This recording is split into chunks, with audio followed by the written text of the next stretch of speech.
इंदौर में mayor in council की बैठक आज महापौर पुष्यमित्र भार्गव की अध्यक्षता में संपन्न हुई। बैठक में 450 करोड़ से अधिक के विकास कार्यों को स्वीकृति दी गई। इसमें नमामि गंगे प्रोजेक्ट के तहत एसटीपी निर्माण, स्पोर्ट्स कॉम्प्लेक्स, ब्रिज निर्माण और संपवेल प्रोजेक्ट जैसे प्रमुख कार्य शामिल हैं। इंदौर में आज महापौर पुष्यमित्र भार्गव की अध्यक्षता में मेयर इन काउंसिलिंग की बैठक आयोजित की गई। इस बैठक में 450 करोड़ रुपए से अधिक के विकास कार्यों को स्वीकृति दी गई। बैठक में आयुक्त शिवम वर्मा, महापौर परिषद के सदस्य, अपर आयुक्त और विभाग प्रमुख सहित अन्य अधिकारी उपस्थित रहे। नमामि गंगे प्रोजेक्ट के तहत 417 करोड़ रुपए की लागत से 3 सीवरेज ट्रीटमेंट प्लांट का निर्माण किया जाएगा। ये प्लांट कबीट खेड़ी में 120 MLD, बेगम खेड़ी कनाड़िया में 40 MLD और लक्ष्मीबाई तिराहा VIP रोड पर 35 MLD क्षमता के साथ होंगे। शहर के नंदानगर क्षेत्र में 15 करोड़ रुपए की लागत से एक आधुनिक स्पोर्ट्स कॉम्प्लेक्स का निर्माण किया जाएगा। यह क्षेत्र के युवाओं को खेल में बेहतर अवसर प्रदान करेगा। मालवा मिल से पाटनीपुरा चौराहे तक यातायात प्रबंधन को बेहतर बनाने के लिए 6 करोड़ रुपए की लागत से ब्रिज निर्माण की मंजूरी दी गई है। शहर के विभिन्न स्थानों पर जल आपूर्ति को बेहतर बनाने के लिए 17 करोड़ रुपए की लागत से संपवेल का निर्माण किया जाएगा। बैठक में CSR फंड से सुलभ कॉम्प्लेक्स का पुनर्निर्माण, सीवरेज लाइन बिछाने, STP के विस्तृत प्रस्ताव तैयार करने और निर्माण कार्य के सुपरविजन के लिए कंसल्टेंट नियुक्त करने को भी मंजूरी दी गई है।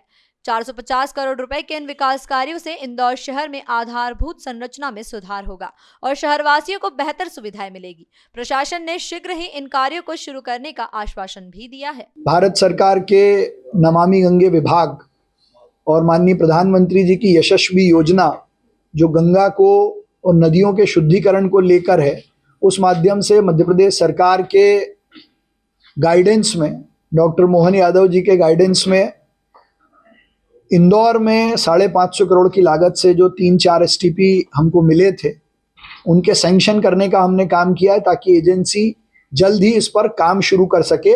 तो इस माध्यम से 4 अलग अलग स्थानों पर नमामि गंगे के तहत 120 MLD का कबीट खेड़ी पर, 40 MLD का बेगम खेड़ी कनाड़िया पे, 35 MLD का लक्ष्मीबाई VIP रोड पर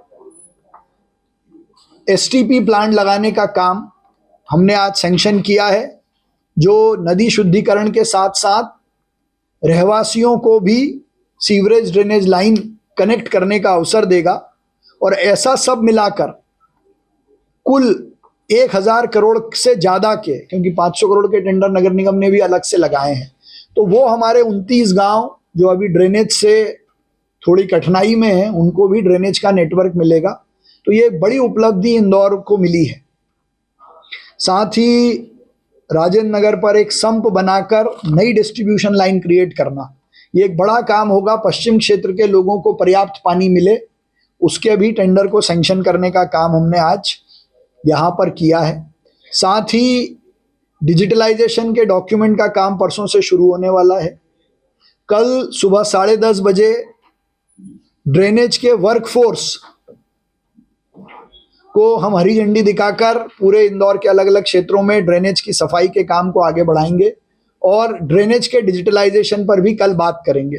और MIC ने कई सारे प्रस्तावों पर, जिसमें रीजनल पार्क को तुरंत चालू करना, बिलावली के सौंदर्यीकरण के पर विस्तार से चर्चा की है, नगर निगम के नए बिल्डिंग के निर्माण को लेकर राजेंद्र राठौर जी, निरंजन सिंह चौहान और राजेश उदावत जी के नेतृत्व में एक कमेटी बनाई है जो नगर निगम के नए बिल्डिंग के काम को डे टू डे मॉनिटर कर कर कम समय में बनाने का काम पूरा करेगी। तो शहर के सौंदर्यीकरण, ड्रेनेज और आगे की कार्रवाइयों को लेकर कई सारी चीज़ों पे महत्वपूर्ण निर्णय लिया है। साथ ही अलग अलग मार्गों पर लगने वाले लॉलीपॉप्स का जो टेंडर था, उस पर भी विस्तार से चर्चा हुई है। मामला अभी कोर्ट में लंबित है, लेकिन ज़्यादा हमको रेवेन्यू मिले, इसलिए सर्वसम्मति से उस पर प्रस्ताव लाकर कि क्या क्या अभी उसमें लूप होल्स हैं, उस आधार पर लगभग हम उसको निरस्त करने का निर्णय भी लेने वाले हैं। पूरा करने वाला इंदौर शहर 8वीं बार के लिए भी पूर्णतः तैयार है।